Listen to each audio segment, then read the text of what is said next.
मागे गिरे ये जो मागे ये ना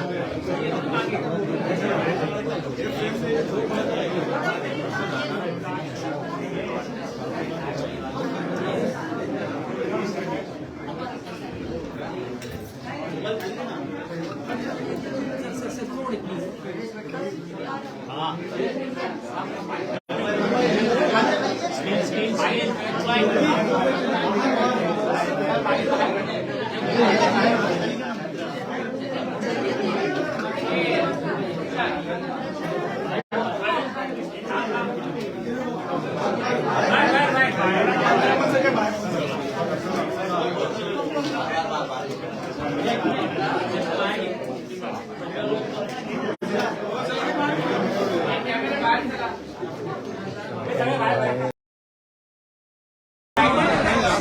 सर आज घरोघरी बाप्पांचा आगमन आहे ते काय मागणं मागितले बाप्पा? सर्वप्रथम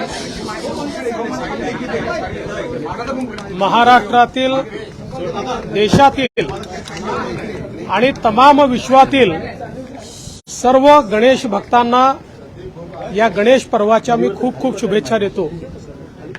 श्री गणेश ही बुद्धीची देवता आहे। श्री गणेश हे विघ्नहर्ता आहेत।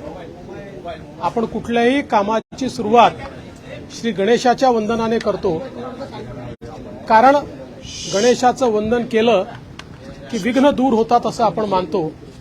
त्यामुळे विघ्नहर्त्याला एवढीच विनंती आहे, एवढंच साकडं आहे की आपल्या राज्यासमोर आपल्या देशासमोर जी काही विघ्न आहेत ती विघ्न दूर करण्याची शक्ती विघ्नहर्त्याने आपल्याला सर्वांना द्यावी आणि आपल्या राज्यातला शेतकरी असेल, मजूर असेल, सर्व घटकातले जे लोक आहेत यांना श्री गणेशाचा आशीर्वाद मिळावा आणि त्यांना या पर्वाच्या निमित्ताने सुख समाधान आरोग्य ऐश्वर्य मिळावं अशी श्री गणेशाच्या चरणी प्रार्थना। आज गणेश चतुर्थीच्या मुहूर्तावरती संसदेचं विशेष अधिवेशन आहे आणि यामध्ये महिला आरक्षणासंदर्भातला एक विशेष विधेयक देखील मांडलं जातंय, काय सांगणार?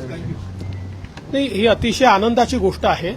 मात्र त्याच्यावर एकदा विधेयक मांडलं गेलं की त्याच्यावर बोलणं उचित राहील, कारण अद्याप माझ्या माहितीप्रमाणे अजून मांडलं गेलं नाहीये। ते मांडलं गेल्यानंतर नक्की त्याच्यावर बोलीन। सर, पण नवीन संसद भवनाचं उद्घाटन देखील आज झालेलं आहे शुभ मुहूर्तावर। सगळेजण आता त्या नवीन संसद भवनात, ही अतिशय आनंदाची गोष्ट आहे की आपल्या देशाच्या स्वातंत्र्याच्या अमृत महोत्सवाच्या निमित्ताने देशाला नवीन संसद भवन मिळालं आणि आजच्या या गणेश चतुर्थीच्या शुभ मुहूर्तावर त्या संसद भवनामध्ये सर्वांनी प्रवेश केलाय आणि तिथे आपलं अधिवेशन सुरू झालेलं आहे। मला असं वाटतं की आपल्या भारतीय संस्कृतीला अनुरूप अशा प्रकारचं आज हे कार्य झालेलं आहे। त्यामुळे मी माननीय पंतप्रधान नरेंद्र मोदीजी, त्यांचं मंत्रिमंडळ आणि सर्व पक्षाचे सर्व खासदार यांचं मनापासून अभिनंदन करतो। काल सुप्रीम कोर्टाने निर्णय दिला, एक सांगितल्यानंतर आज राहुल नार्वेकरांनी सकाळी जाऊन लालबागच्या राजाचं दर्शन घेतलं। गणेशोत्सवातच काही सुनावणी होऊन निकाल लागण्याची शक्यता वाटते। अपात्रतेवर विघ्न दूर होईल का?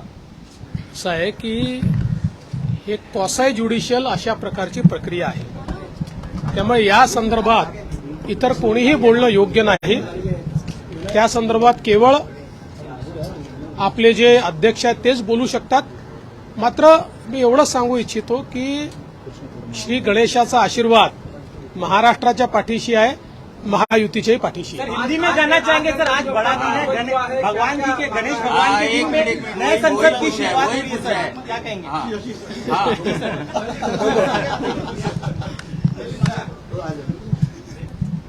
महाराष्ट्र में रहने वाले तथा देश में रहने वाले और विश्व में रहने वाले भी तमाम गणेश भक्तों को इस गणेश पर्व की मैं बहुत बहुत शुभकामनाएं देता हूं।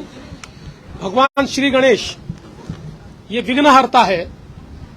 हम किसी भी अच्छे काम की शुरुआत उनका स्मरण करके, उनको नमन करके करते हैं ताकि निर्विघ्न रूप से वो कार्य संपन्न हो पाए। तो मैं भगवान श्री गणेश जी को इतनी ही प्रार्थना करूंगा कि हमारे राज्य के सामने, हमारे देश के सामने जो विघ्न उत्पन्न होते हैं, उन विघ्नों को समाप्त करने की शक्ति हम सभी को भगवान श्री गणेश प्रदान करे। मैं इस गणेश पर्व की सभी को बहुत बहुत शुभकामनाएं देता हूं। ऐतिहासिक दिन है आज। देखिए, ये भी अपने आप में एक बहुत सुखद संयोग है कि आज गणेश चतुर्थी के दिन हमारे नए संसद भवन में संसद का श्री गणेशा हो रहा है और मेरा विश्वास है कि आने वाले दिनों में ये जो हमारी संसद है, हमारे देश के सामने जो प्रश्न है, जो हमारे विघ्न है, उनको दूर करने का काम करेगी। मैं आदरणीय प्रधानमंत्री नरेंद्र मोदी जी, उनके पूरे मंत्रिमंडल को तथा समूचे संसद सदस्यों को मैं बहुत बहुत बधाई देता हूं, उनका अभिनंदन करता हूं और इस नई संसद के लिए मैं पूरे देश को भी बधाई देता हूं। प्रधानमंत्री ने महिलाओं को सम्मान दिलाने के लिए ऐतिहासिक फैसला लिया सर, क्या कहेंगे? मास्टर स्ट्रोक है प्रधानमंत्री मोदी का। देखिए, अभी संसद में ये बिल आएगा, उसके बाद इसके ऊपर मैं निश्चित रूप से बोलूंगा और मैं भी इंतजार कर रहा हूं, जैसा आप लोग इंतजार कर रहे हैं। तो जब इंतजार की घड़ियां समाप्त होगी तो इसके ऊपर विस्तृत रूप से बोला जाएगा। जयंत पाटील असं म्हणतायत की फोडाफोडीचं राजकारण करणाऱ्यांना बाप्पाने सुबुद्धी द्यावी, अशा त्यांनी प्रतिक्रिया दिली। जयंत पाटील जे आहेत त्यांना सण वार हे काहीच माहीत नसतं, त्यांना फक्त राजकारण करायचं असतं। सण वाराला कसं बोललं पाहिजे हे त्यांना समजत नाही, काय करायचं आपण सोडून द्या। त्यांना सुबुद्धी देईल ईश्वर, श्री गणेश त्यांना सुबुद्धी देईल आणि पुढे असं बोलणार नाही। सर, तुम्ही तिन्ही पक्ष एकत्र आहात, जोमाला चार अरे आज आता राजकारण नको, काही राजकीय उत्तर नाही। गोपीचंद पडळकर का? यांनी एक वादग्रस्त वक्तव्य केलेलं आहे।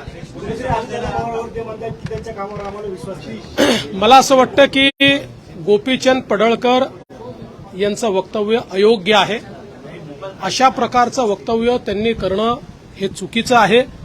तीनही पक्षातल्या नेत्यांनी, कार्यकर्त्यांनी आणि आमदारांनी तिन्ही पक्षातल्या नेत्यांचा सन्मान ठेवला पाहिजे आणि अशा प्रकारच्या भाषेचा बिलकुल उपयोग करू नये असं माझं स्पष्ट मत आहे।